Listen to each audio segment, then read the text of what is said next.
दोस्तों, आज मैं आपको एक ऐसी कहानी सुनाऊंगा जिसे सुनने के बाद आप किसी भी अनजान नंबर को उठा नहीं पाएंगे। अरुण 2018 में एक लोकल एफएम स्टेशन में काम करता था। शहर भोपाल। स्टेशन का नाम 92.7 FM। यह स्टेशन ज़्यादा फेमस नहीं था, लेकिन उसकी नाइट शो की एक अलग पहचान थी। रात 12 बजे से 3 बजे तक आता था एक शो, रात के साए, और उस शो को होस्ट करती थी आरजे मीरा। मीरा की आवाज धीमी, गहरी, रहस्यमयी। लोग कहते थे उसकी आवाज में जादू है।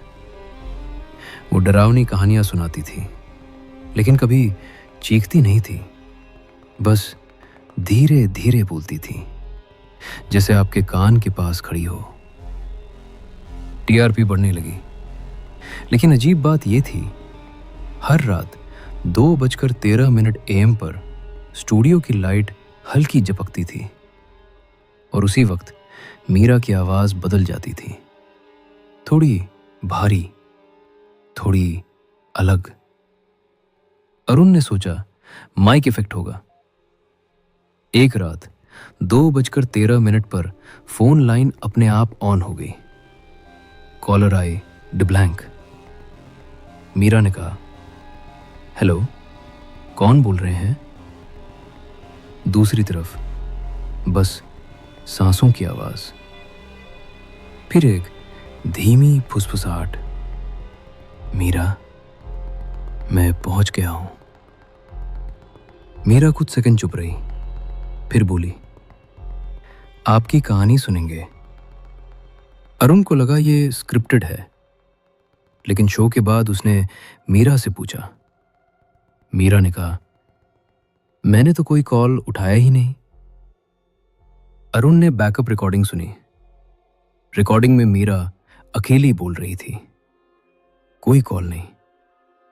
लेकिन 2:13 पर एक दूसरी आवाज साफ रिकॉर्ड थी, दरवाजा मत खोलना। अरुण के शरीर में सिहरन दौड़ दी। ये आवाज लाइव ऑन एयर नहीं गई थी, फिर रिकॉर्ड में कैसे आई? ये रेडियो स्टेशन पहले एक थिएटर हुआ करता था।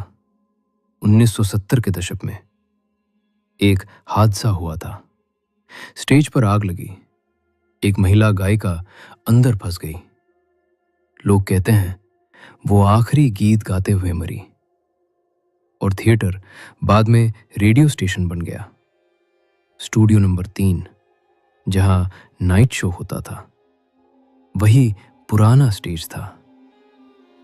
एक रात मीरा स्क्रिप्ट पढ़ रही थी। कहानी में लिखा था, और फिर उसने पीछे मुड़कर देखा। लेकिन मीरा ने ऑन एयर कहा, और फिर उसने पीछे मुड़कर देखा, जैसे मैं अभी देख रहा हूं। अरुण ने कांच के पार देखा। मीरा सच में पीछे देख रही थी। उसके पीछे कोई नहीं था, लेकिन मीरा की आंखें किसी को देख रही थीं।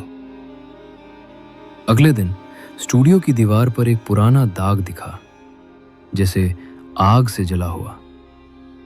सफाई स्टाफ बोला, यह तो सालों से है।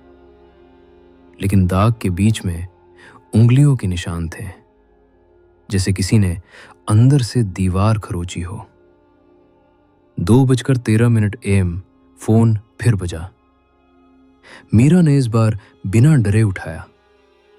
दूसरी तरफ एक लड़की की आवाज, जली हुई, टूटी हुई, मेरी आवाज लौटा दो। स्टूडियो का तापमान गिर गया। एसी बंद था, फिर भी सांस से धुंध निकल रही थी।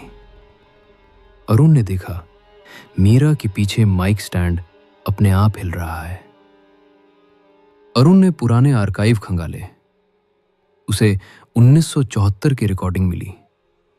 एक महिला, नाम अनामिका सेन, वो आखिरी शो कर रही थी थिएटर में। उसकी आवाज मीरा जैसी थी, बहुत मिलती जुलती, और उस रात जब आग लगी, उसकी आखिरी लाइन रिकॉर्ड हुई थी, मेरी आवाज कोई ले जाएगा।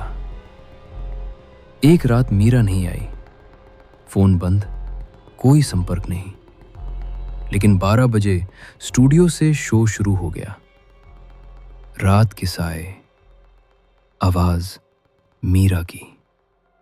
अरुण भागकर स्टूडियो पहुंचा। अंदर कोई नहीं था। माइक अपने आप ऑन था।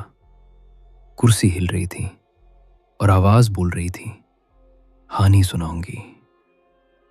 आवाज ने बताया कैसे एक गायिका स्टेज पर जली, कैसे उसकी चीख तालियों में दब गई, कैसे उसकी आवाज किसी और ने चुरा ली।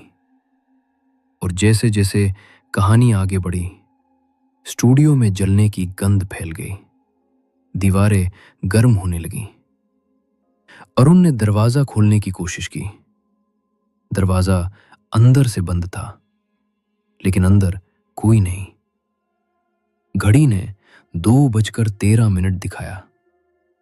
सभी रेडियो सेट्स में शहर भर में एक साथ शोर हुआ। फिर सन्नाटा, फिर एक चीख, इतनी तेज कि कई लोगों ने बाद में शिकायत दर्ज कराई। और फिर चुप्पी। स्टूडियो नंबर 3 पूरी तरह जला हुआ था। लेकिन अजीब बात, आग का कोई स्रोत नहीं मिला। मीरा गायब, कभी नहीं मिली। उसकी आईडी अब भी सिस्टम में एक्टिव है और हर साल उसी तारीख को रात 2:13 पर 92.7 FM पर 5 सेकंड के लिए एक लाइन सुनाई देती है, मेरी आवाज लौटा दो। अरुण ने मुझे कहा, अगर कभी रात में रेडियो सुनो और आरजे तुम्हारा नाम लेकर बुलाए तो जवाब मत देना, क्योंकि कभी कभी रेडियो पर जो आवाज आती है वो सिर्फ आपके लिए नहीं होती, वो किसी और को ढूंढ रही होती है।